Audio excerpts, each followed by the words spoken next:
Hello my firearms friends, it's Jacob Millichamp at the Rock Island Auction Company back again, and today I have to you what I believe to be the most exciting advancement in military technology in the last 100 years.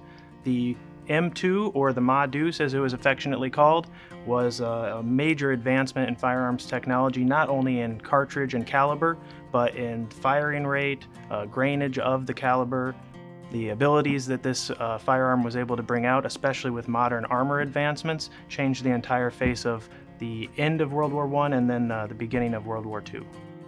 Nearing the end of World War I, the American forces had determined that the 13.2mm cartridge Germany was using needed to be matched. And so between World War I and World War II, John Browning and Winchester worked together to develop the 50 caliber rimless 50 BMG cartridge that is still used in the M2 to this day. The 700 grain bullet going at 2,700 feet per second are numbers that have not been seen in any man-portable rifle cartridge or pistol cartridge previous to this being produced and being made. A 30-06 is the type of firearm you might use for a moose, and 50 cal is the type you might use for a Messerschmitt.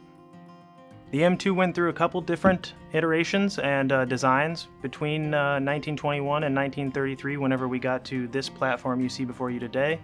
At one point in 1921, we were using a 121-pound version of this same platform with a water jacket permanently installed.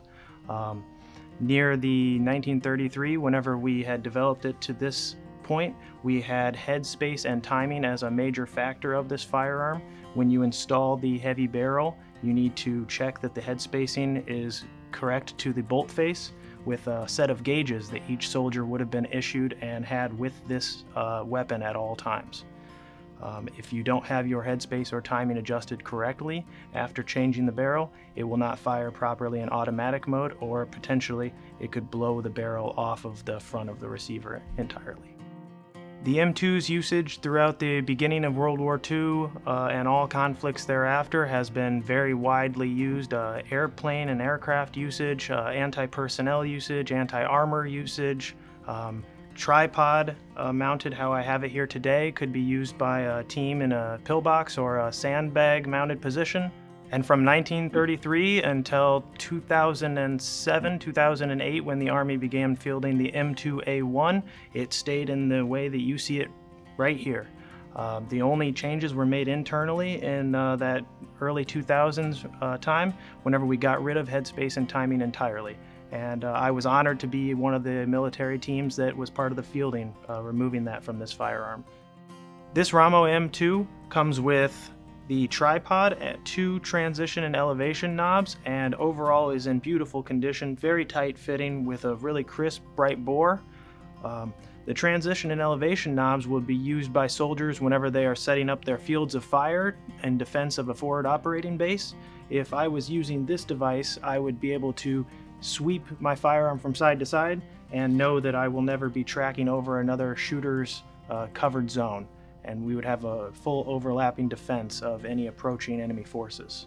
If you've never had the absolute pleasure of shooting the Deuce before, there are a couple things that you might not recognize whenever you first take a look. Firstly being that it is a belt-fed type weapon, so we will have a top cover here that you will have to pop open to be able to feed your belt in.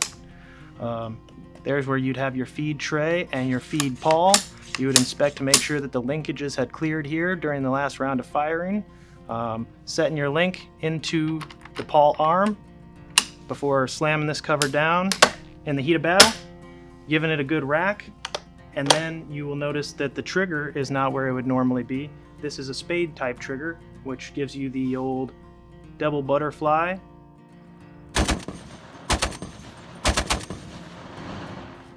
And at the rear of the M2 we have a knob holding down a secondary lever underneath the trigger. By depressing and spinning this knob out of the way, you will be taking it from semi-automatic to fully automatic mode.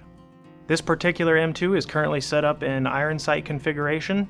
You have the smaller rear peep sight that would be used for point blank. You can also flip up the elevation in the rear and on the fly change it. On this one, similar to Mo's and Nagant with the elevated rear, we could go out to 2,000 meters. Behind the top cover here, there are a wide array of scope mounts that could be installed for soldiers to more accurately engage the targets as sight technology has come along quite a bit in the last 100 years. With over 100 years of service, the M2 obviously has many stories attached to it, but the one that I find most interesting would definitely be Carlos Hathcock using this as a sniper rifle in Vietnam. He was able to make a homemade scope mount and his own personal scope, attach it to this firearm, and had confirmed kills at over 1,600 meters, a record that would not be broken until Iraq and Afghanistan 50, 60 years later. No matter what era of military collector you might be, there is something to be found interesting about the M2, and we have this one available and many other firearms available August 25th through 27th in our premier auction. I'd encourage you to bid online, check out rockislandauction.com, or come down yourself.